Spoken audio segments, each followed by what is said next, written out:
दीपावली के 5 दिन ही उत्सव में धनतेरस के बाद नरक चतुर्दशी मनाई जाती है।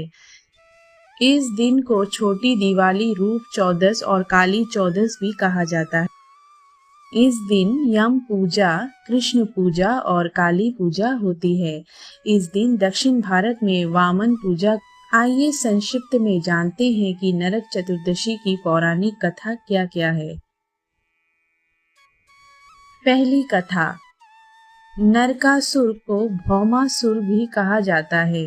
कृष्ण अपनी 8 पत्नियों के साथ सुखपूर्वक द्वारिका में रह रहे थे। एक दिन स्वर्गलोक के राजा देवराज इंद्र ने आकर उनसे प्रार्थना की, हे कृष्ण, प्रयाग ज्योतिषपुर के दैत्यराज भौमासुर के अत्याचार से देवतागण त्राही त्राही कर रहे हैं। क्रूर भौमासुर ने वरुण का छत्र, अदिति के कुंडल और देवताओं की मणि छीन ली है और वह त्रिलोक विजयी हो गया है। इंद्र ने कहा, भौमासुर ने पृथ्वी के कई राज्यों और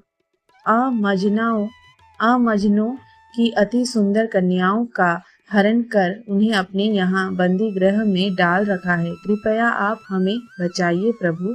इंद्र की प्रार्थना स्वीकार कर के श्री कृष्ण अपनी प्रिय पत्नी सत्यभामा को साथ लेकर गरुड़ पर सवार हो प्रज्ञा ज्योतिषपुर पहुँचे। वहां पहुंचकर भगवान कृष्ण ने अपनी पत्नी सत्यभामा की सहायता से सबसे पहले मूर दैत्य सहित मूर के 6 पुत्रों त्राम, अंतरिक्ष, श्रवण, विभा, वसु, नवश्रावण और अरुण का संहार किया। मूर दैत्य का वध हो जाने का समाचार सुन भौमासुर अपने अनेक सेनापतियों और दैत्यों की सेना को साथ लेकर युद्ध के लिए निकला। भौमासुर को स्त्री के हाथों मरने का श्राप था, इसलिए भगवान श्री कृष्ण ने अपनी पत्नी सत्यभामा को सारथी बनाया और घोर युद्ध के बाद अंत में कृष्ण ने सत्यभामा की सहायता से उसका वध कर डाला। इस प्रकार भौमासुर को मारकर श्री कृष्ण ने उसके पुत्र भगदत्त को अभयदान देकर उस प्रज्ञा ज्योतिष का राजा बनाया। भगदत्त कौरवों की ओर से महाभारत युद्ध में लड़ता रहा। जिस दिन श्री कृष्ण ने भौमासुर का वध किया था, उस दिन कार्तिक माह का चतुर्दशी से नरक चतुर्दशी भी कहा जाता है।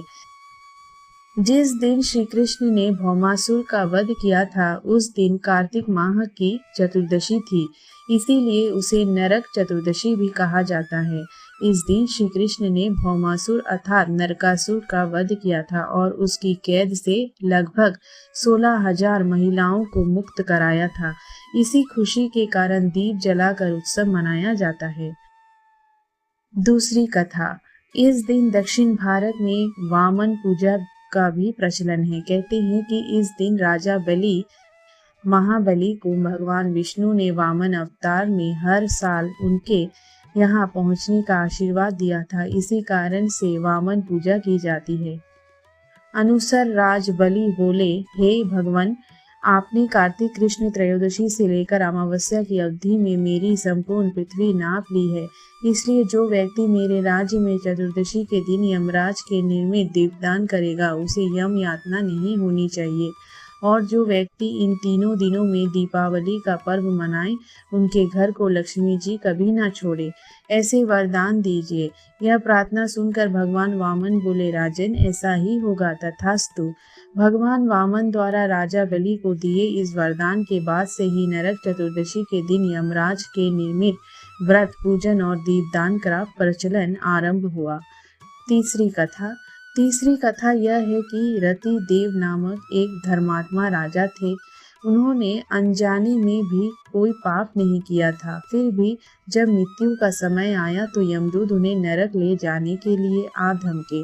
राजा ने कहा कि आप मुझ पर कृपा करें और बताइए कि मेरे किस अपराध के कारण मुझे नरक जाना पड़ रहा है। यह सुनकर यमदूत ने कहा कि हे राजन, एक बार आपके द्वार से एक ब्राह्मण भूखा लौट गया था, यह उसी पाप कर्म का फल है। यह सुनकर राजा ने यमदूत से 1 वर्ष का समय मांगा। तब यमदूतों ने राजा को 1 वर्ष की मोहलत दे दी।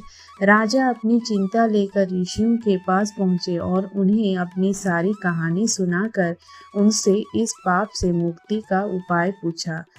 तब ऋषि ने उन्हें बताया कि कार्तिक मास की कृष्ण पक्ष की चतुर्दशी का व्रत करें और उनके प्रति हुए अपने अपराधों के लिए क्षमा याचना करे। राजा ने वैसा ही किया जैसा ऋषियों ने उन्हें बताया। इस प्रकार राजा पाप मुक्त हुए और उन्हें विष्णु लोक में स्थान प्राप्त हुआ। उस दिन से पाप और नर्क भूलोक में कार्तिक चतुर्दशी के दिन का व्रत प्रचलित है।